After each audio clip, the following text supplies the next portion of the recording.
CHAPTER 64 of the Adventures of Ferdinand Count Fathom, by Tobias Smollett.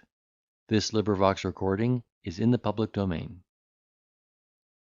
The French lady then explained the whole mystery of Monimia's death, as a stratagem she had concerted with the clergyman and doctor, in order to defeat the pernicious designs of Fathom, who seemed determined to support his false pretensions by dint of perjury and fraud, which they would have found it very difficult to elude.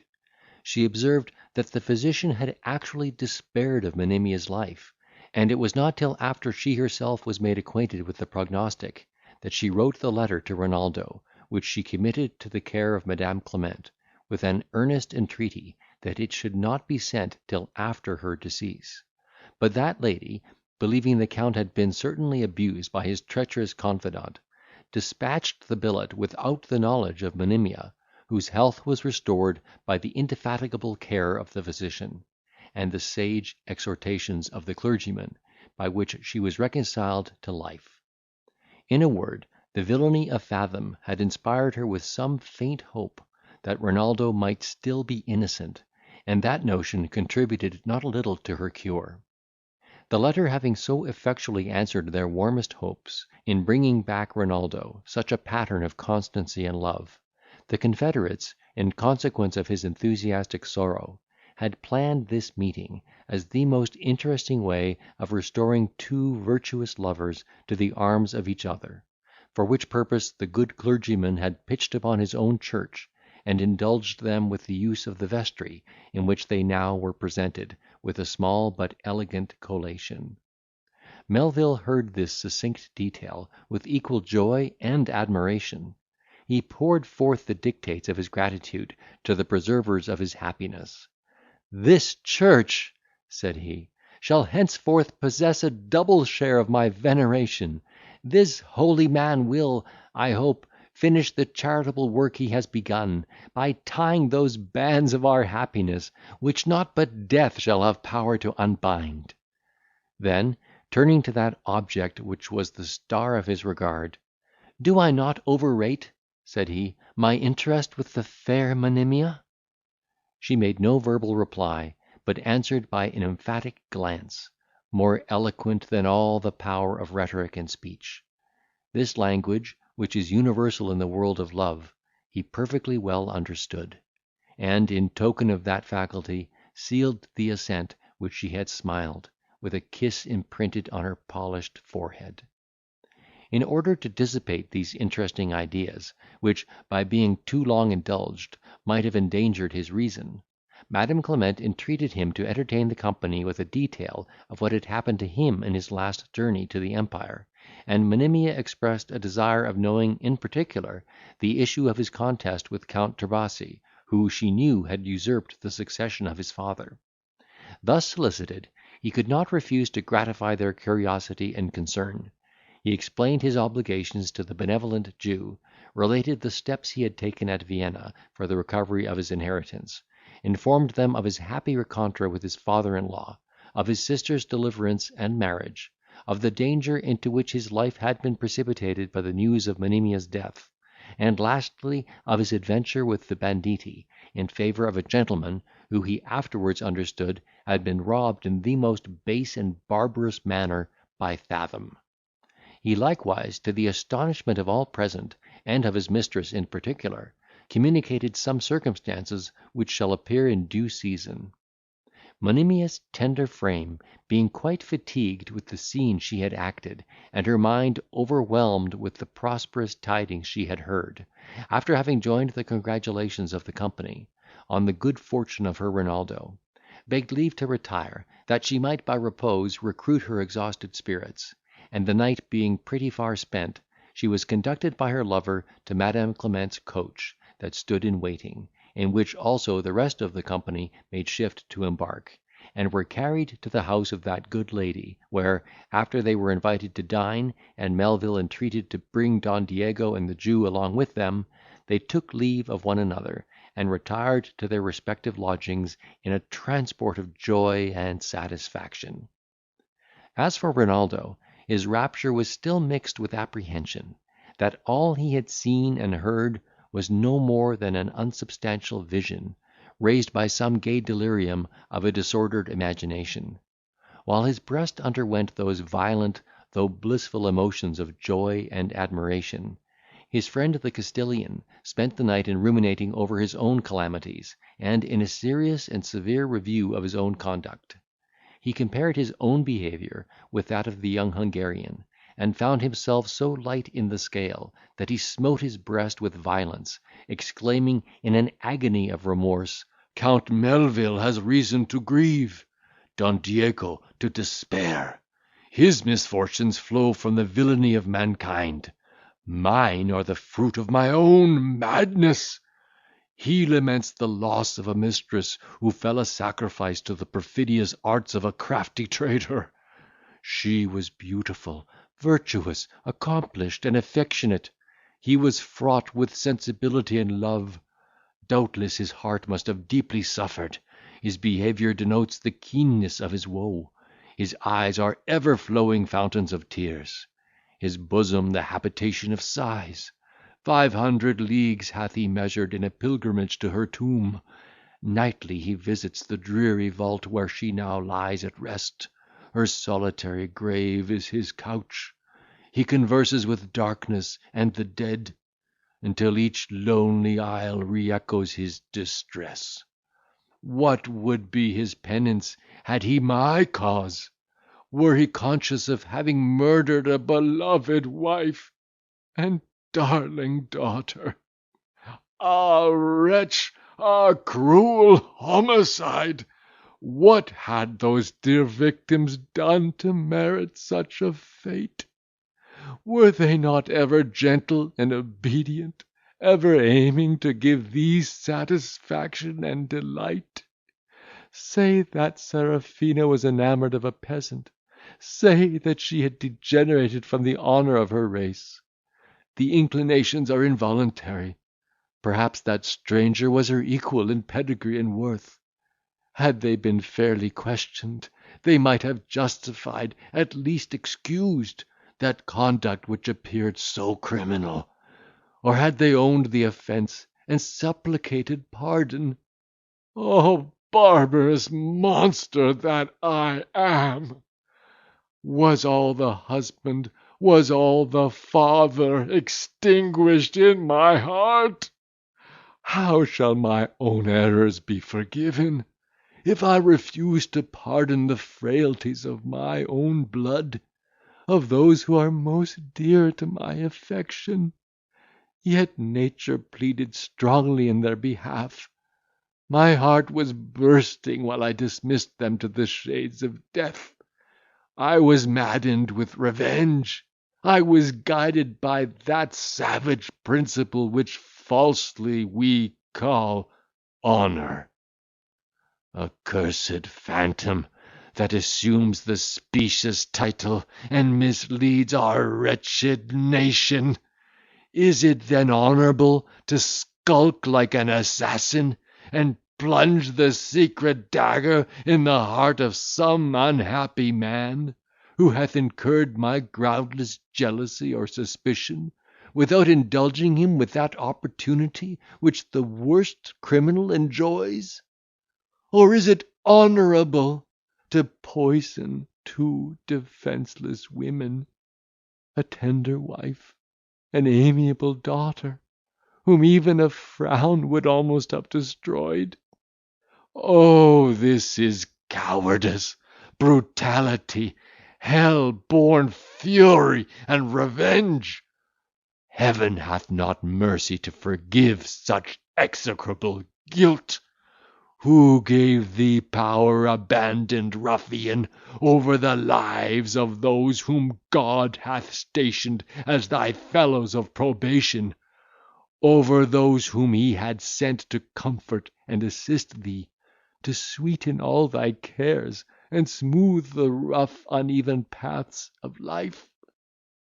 Oh, I am doomed to never ceasing horror and remorse. If misery can atone for such enormous guilt, I have felt it in the extreme. Like an undying vulture, it preys upon my heart. To sorrow I am wedded. I hug that teeming consort to my soul. Never, never shall we part. For soon as my fame shall shine unclouded by the charge of treason that now hangs over it, I will devote myself to penitence and woe. A cold, damp pavement shall be my bed. My raiment shall be sackcloth. The fields shall furnish herbage for my food. The stream shall quench my thirst. The minutes shall be numbered by my groans. The night be privy to my strains of sorrow, till heaven, in pity to my sufferings, release me from the penance I endure. Perhaps the saints whom I have murdered will intercede for my remission." Such was the exercise of grief in which the hapless Castilian consumed the night. He had not yet consigned himself to rest, when Renaldo, entering his chamber, displayed such a gleam of wildness and rapture on his countenance, as overwhelmed him with amazement; for, till that moment, he had never seen his visage unobscured with woe. "Pardon this abrupt intrusion, my friend," cried Melvil. "I could no longer withhold from your participation the great, the unexpected turn, which hath this night dispelled all my sorrows, and restored me to the fruition of ineffable joy. Monimia lives! The fair, the tender, the virtuous Monimia lives, and smiles upon my vows. This night I retrieved her from the grave. I held her in these arms. I pressed her warm delicious lips to mine. Oh, I am giddy with intolerable pleasure." Don Diego was confounded at this declaration, which he considered as the effects of a disordered brain. He never doubted that Renaldo's grief had at length overpowered his reason, and that his words were the effects of mere frenzy. While he mused on this melancholy subject, the Count composed his features, and, in a succinct and well connected detail, explained the whole mystery of his happiness, to the inexpressible astonishment of the Spaniard, who shed tears of satisfaction, and straining the Hungarian to his breast, "O my son," said he, "you see what recompense heaven hath in store for those who pursue the paths of real virtue, those paths from which I myself have been fatally misled by a faithless vapour, which hath seduced my steps and left me darkling in the abyss of wretchedness. Such as you describe this happy fair was once my Serafina, rich in every grace of mind and body which nature could bestow, had it pleased heaven to bless her with a lover like Renaldo. But no more, the irrevocable shaft is fled. I will not taint your enjoyment with my unavailing sighs." Melvil assured the disconsolate father that no pleasure, no avocation should ever so entirely engross his mind, but that he should still find an hour for sympathy and friendship. He communicated the invitation of Madam Clement, and insisted upon his compliance, that he might have an opportunity of seeing and approving the object of his passion. "I can refuse nothing to the request of Count de Melvil," replied the Spaniard, "and it were ungrateful in me to decline the honour you propose. I own myself inflamed with the desire of beholding a young lady, whose perfections I have seen reflected in your sorrow. My curiosity is, moreover, interested on account of that humane gentlewoman, whose uncommon generosity sheltered such virtue in distress; but my disposition is infectious, and will, I am afraid, hang like a damp upon the general festivity of your friends." Melvil would take no denial, and having obtained his consent, repaired to the house of Joshua, whose countenance seemed to unbend gradually into a total expression of joy and surprise, as he learned the circumstances of this amazing event. He faithfully promised to attend the Count at the appointed hour, and in the meantime earnestly exhorted him to take some repose, in order to quiet the agitation of his spirits, which must have been violently hurried on this occasion. The advice was salutary, and Renaldo resolved to follow it. He returned to his lodgings, and laid himself down; but, notwithstanding the fatigue he had undergone, sleep refused to visit his eyelids, all his faculties being kept in motion by the ideas that crowded so fast upon his imagination. Nevertheless, though his mind continued in agitation, his body was refreshed, and he arose in the forenoon with more serenity and vigour than he had enjoyed for many months. Every moment his heart throbbed with new rapture, when he found himself on the brink of possessing all that his soul held dear and amiable. He put on his gayest looks and apparel, insisted upon the Castilian's doing the same honour to the occasion, and the alteration of dress produced such an advantageous change in the appearance of Don Diego, that when Joshua arrived at the appointed hour, he could scarce recognise his features, and complimented him very politely on the improvement of his looks. True it is, the Spaniard was a personage of very prepossessing mien and noble deportment, and had not grief, by increasing his native gravity, in some measure discomposed the symmetry of his countenance, he would have passed for a man of very amiable and engaging physiognomy. They set out in the Jew's coach for the house of Madam Clement, and were ushered into an apartment, where they found the clergyman and physician with that lady to whom Don Diego and the Hebrew were by Melvil introduced. Before they had seated themselves, Renaldo inquired about the health of Monimia, and was directed to the next room by Madam Clement, who permitted him to go thither and conduct her to the company. He was not slow of availing himself of this permission. He disappeared in an instant, and during his short absence Don Diego was strangely disturbed. The blood flushed and forsook his cheeks by turns. A cold vapour seemed to shiver through his nerves, and at his breast he felt uncommon palpitation. Madam Clement observed his discomposure, and kindly inquired into the cause; when he replied, "I have such an interest in what concerns the Count de Melvil, and my imagination is so much prepossessed with the perfections of Monimia, that I am, as it were, agonised with expectation. Yet never did my curiosity before raise such tumults as those that now agitate my bosom." He had scarce pronounced these words, when the door reopening, Renaldo led in this mirror of elegance and beauty, at sight of whom the Israelite's countenance was distorted into a stare of admiration.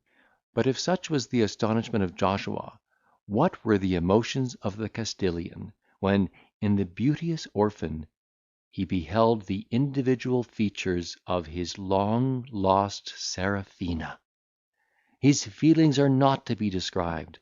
The fond parent, whose affection shoots even to a sense of pain, feels not half such transport when he unexpectedly retrieves a darling child from the engulfing billows or devouring flame.